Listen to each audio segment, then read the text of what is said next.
Hello friend, welcome back to my channel. তো বন্ধুগণ, আমি আজকে আসছি ইন্ডিয়া এবং বাংলাদেশের প্রায় বর্ডার লাগোয়া একটা এরিয়ায়। এখানে বিগত প্রায় 400 বছরের পুরনো একটা ঐতিহ্য রাধাকৃষ্ণের মন্দির আছে। সেই মন্দিরটাই দেখতে আসছি।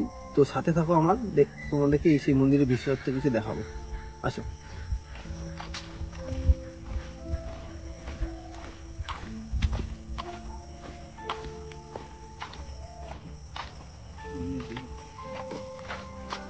তো দেখতে পাচ্ছি, এই হচ্ছে সেই মন্দির। এখানকার লোকের ধারণা এটা বিগত প্রায় 400-450 বছরের আগের মন্দির। এখানে একটা রাধাকৃষ্ণ মন্দির আছে। এটাই সেই মন্দির। বট গাছে পুরো দেখতে পাচ্ছি, প্রায় বলতে গেলে ভগ্নস্ত অবস্থায় আছে। তো আমরা এখন মন্দিরের ভিতরে যাব এবং মন্দিরের ভিতরে কন্ডিশন দেখতে পাবে। আসো আমার সাথে, মন্দিরের উপরে আমরা উঠছি। আসো বন্ধুগণ, দেখতে পাবে।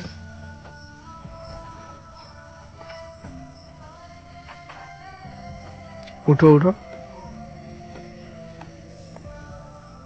তো বন্ধুগণ, আমার সাথে আমার দুই সহসাথী চলে আসছে এখানে আমাদের সাপোর্ট করার জন্য। ওরা দেখতেই পাচ্ছ, ওরাও এখন মই দিয়ে উঠছে। আমরা মন্দিরের ভিতরে প্রবেশ করে গেছি। তোমাদের আমি দেখেছি ঠাকুরের সিংহাসন। তো আগে ঠাকুর কিছু প্রণাম জানিয়ে,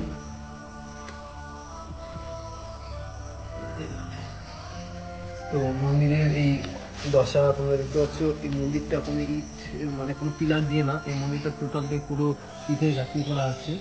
আর এখানে দেখতে পাচ্ছ তোমার উপরে, দাদা একটু উপরে ওঠা,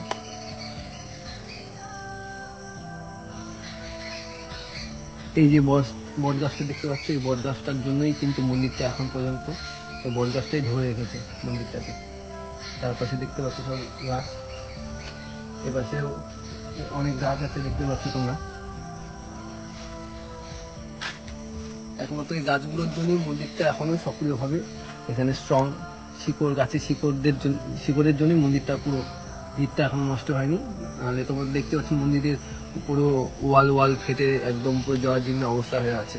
শুধু গাছগুলো আছে দেখেই মন্দিরটা এখনো স্ট্রং হয়ে দাঁড়িয়ে আছে।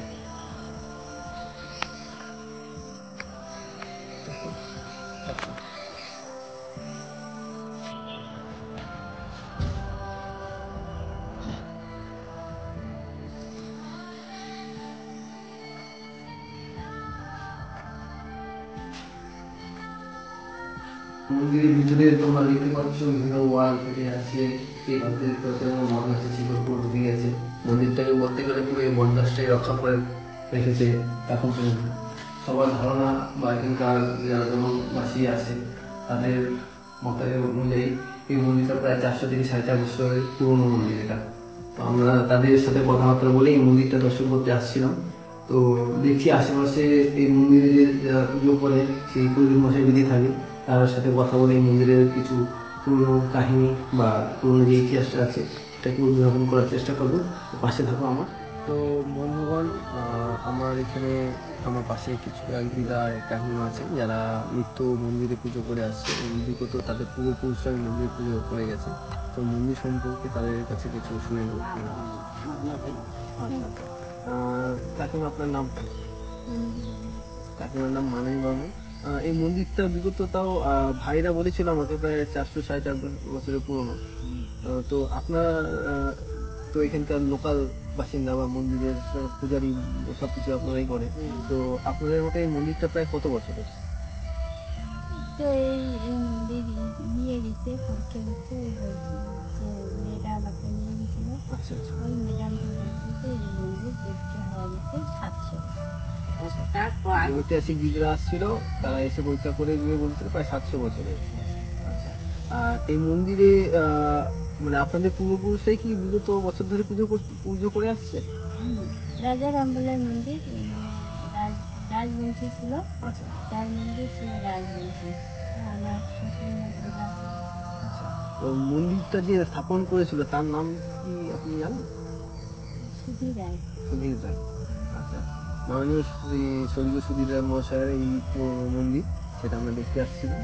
তো কাকিমার কাছে আমি সেই মন্দিরে কিছু বিশেষত্ব শুনে নিলাম। আমাদের ঐতিহাসিকবিদরা এসেছিলেন মন্দির পরীক্ষা করার জন্য। তাদের মতে এই মন্দিরটা, তাদের পরীক্ষাগারের রিপোর্ট হিসেবে তাদের মতে এই মন্দিরটা প্রায় 700 বছর পুরনো। আর এনাদের পরম্পরায় এই মন্দিরটা রক্ষণাবেক্ষণ করছেন এবং পুজো পার্বণ করছেন। তো মাঝখানে তোমরা দেখবে বন্ধুগণ, আমরা হঠাৎ করে দৌড় দিয়ে চলে আসি।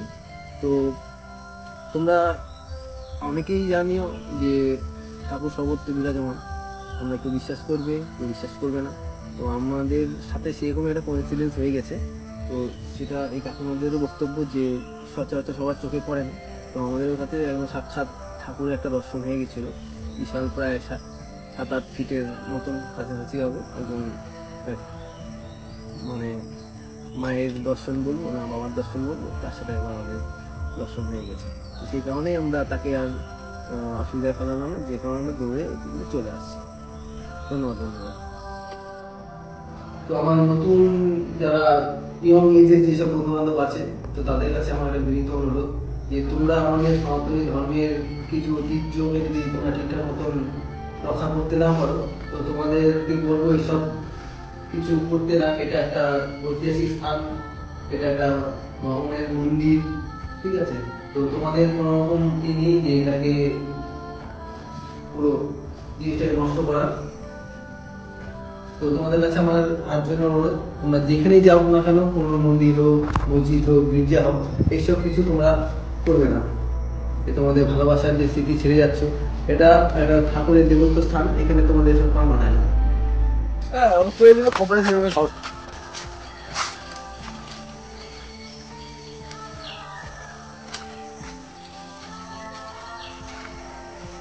আসো, এদিকে আসো।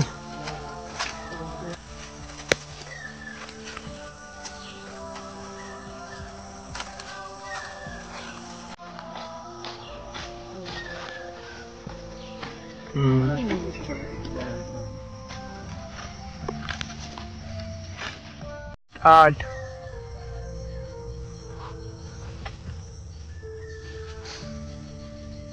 তো ভালো বন্ধুগণ, যে এখানে ডেলি নিত্যদিনে পূজা করে তাকে কতটা সমস্যার মাধ্যমে দিয়ে চলতে হয়, দেখতেই পাচ্ছ। আচ্ছা,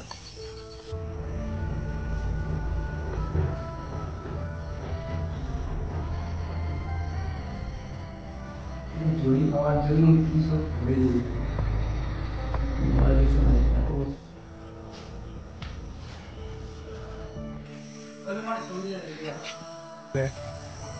ও আচ্ছা, ঠিক আছে ঠিক আছে।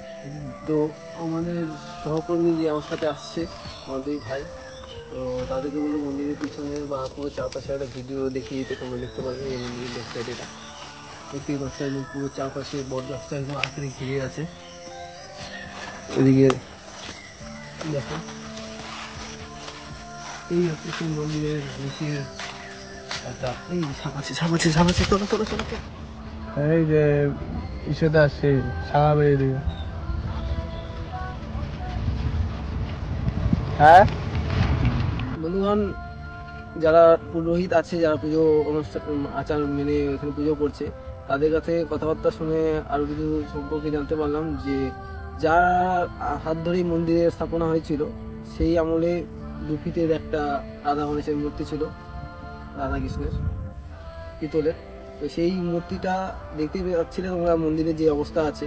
তো তাদের সিকিউরিটির জন্য সেই মূর্তিটা, যার নামে মন্দির ছিল, তার বংশ পরস্পর যে পরবর্তী যে প্রজন্ম আছে, তাদের বাড়িতে সেই মন্দির, সেই মূর্তিটা রেখে দিয়েছে, পূজা অর্চনা নিয়ম নিষ্ঠাভাবে করছে। আর তার বাবদে এখানে ছোট ঠাকুরের মূর্তি এনে রাখা হচ্ছে, সেইখানে পূজা পার্বণ করা হচ্ছে, বুঝছেন?